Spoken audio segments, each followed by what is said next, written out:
입시를 묻다. 피기맘. 이제 학생부에 대한 건 다 이해가 됐죠? 자, 그러면 질문. 우리 저기 고1 엄마 입장에서 시험 결과가 아직 안 나왔잖아요. 자, 우리 애가 학교 갔는데 목표는 고대야. 자, 고대가 목표야. 근데 고대 가려면 내신이 적어도 2.5등급 안쪽에는 들어가야 될 것 같아. 근데 우리 애가 시험을 봤어. 시험을 봤는데 3.8등급 나왔어. 그러면 일단 교과 성적으로 고대 가기는 어렵죠.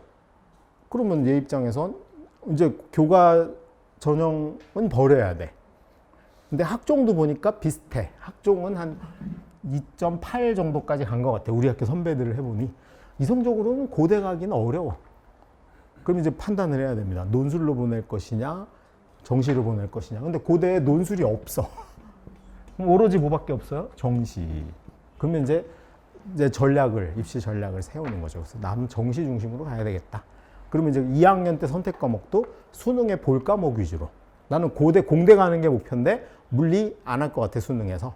그러면 생물, 지구과학을 하고. 고2 때. 1학년은 이미 지나가서 선택할 수 없어요. 물릴 수 없어. 그래서 우리 그렇게 내가 뭘 할 건가 위주로 잘 판단을 해야 된다.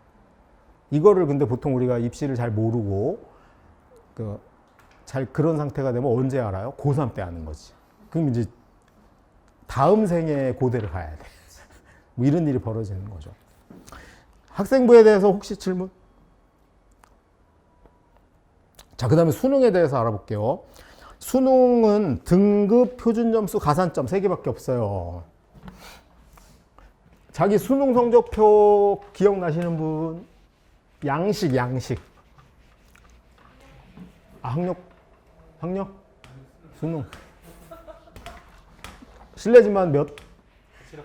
97. 자, 옛날에는 원점수가 나왔어요.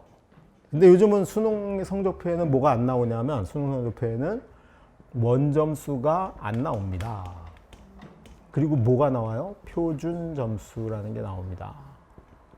표준 점수는 간단해요. Z 점수하고 비슷한데, 그러니까 그 과목의 딱 평균인 애를 100점으로 만드는 거야. 그렇게 해서 양쪽으로 줄을 세우는 겁니다. 그러니까 되게 상대평가예요. 표준 점수라는 게 나오고, 그 다음이 등급이라는 게 나오고, 이 2개밖에 없어요. 끝. 그래서 131에 2등급, 131에 1등급.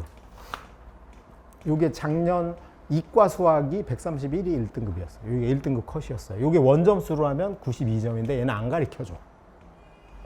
왜냐하면 평가를 이걸로 바꾼다가 된 거야. 그러니까 1등급에서 9등급까지가 이렇게 되죠. 정규 분포에 따르면.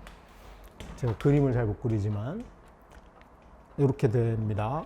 그래서 여기 끄트머리 4%가 1등급이 되는 거고, 여기 끄트머리 4%가 9등급이 됩니다. 그 가운데 20%가 5등급이 되는 거죠. 이렇게 해서 균일하게 나눠요.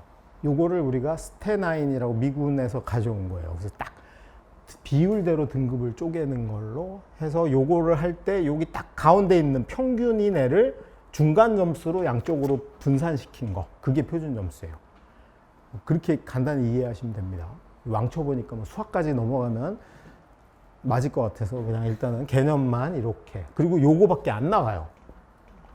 그러면 대학이 요걸 가지고 어떻게 활용할지는 대학의 자율입니다. 자, 정부가 제공하는 거. 이거 교육과정평가원이라는 데인데, 우리나라의 모든 국가고시는 얘네가 관리하는 거예요. 여기서 시험을 보면 그 교육과정평가원은 딱 이 성적표만 통보해 주는 거야. 그럼 대학이 이거를 어떻게 반영할지는 자기 맘대로 하는 겁니다. 그래서 서울대의 경우, 서울대는 이거를 받으면 예를 들면 이게 국어, 수학, 영어, 탐구 이렇게 있잖아요. 제2외국어도 있고, 뭐 제2외국어는 이 문과만 활용되고 뭐 이렇게 합니다. 그럼 서울대 같은 경우는 어떻게 얘기했냐면 문과, 이과가 달라. 이것도 지네 마음입니다. 똑같이 할 수도 있고 다르게 할 수도 있어. 뭐 문과는 어떻게 반영하냐? 국어 100, 그냥 수학 100, 탐구 100 이렇게 반영해요. 100을 반영하고 여기만 80%로 그러니까 0.8로 가산점을 낮춥니다. 그러니까 사회의 비중을 뭐보다 낮춘 거야? 국어나 수학보다는 낮춘 거고 영어는 감점 제도를 도입합니다. 영어는. 근데 이과는 어떻게 하냐면 국어가 100점, 수학을 120점, 가산점 20%를 줘요.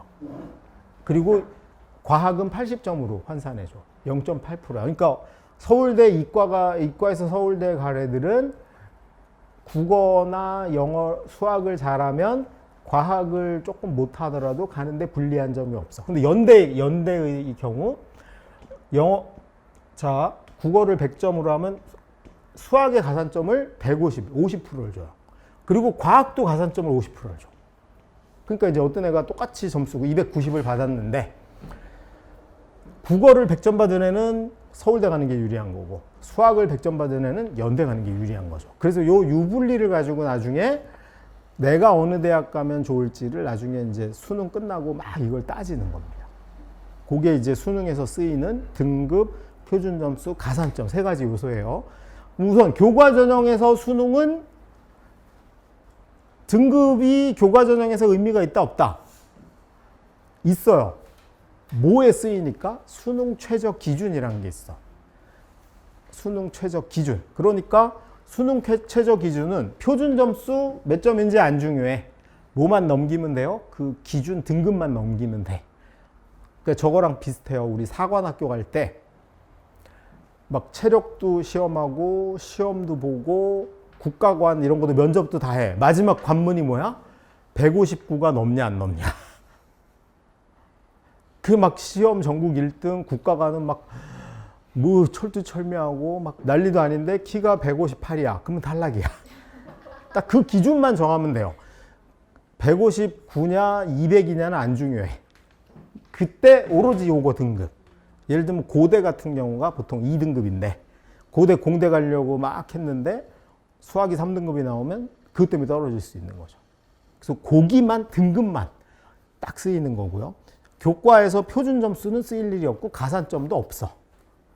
그 다음에 학종에서도 쓰인다면 오로지 뭐만 쓰여요? 등급, 최저 기준만 쓰여. 그 다음에 논술 전형에도 뭐가 쓰여? 등급, 최저 기준. 근데 정시로 넘어가면 등급은 안 쓰입니다. 등급은 안 쓰이고 뭐만 쓰여요? 표준 점수와 가산점.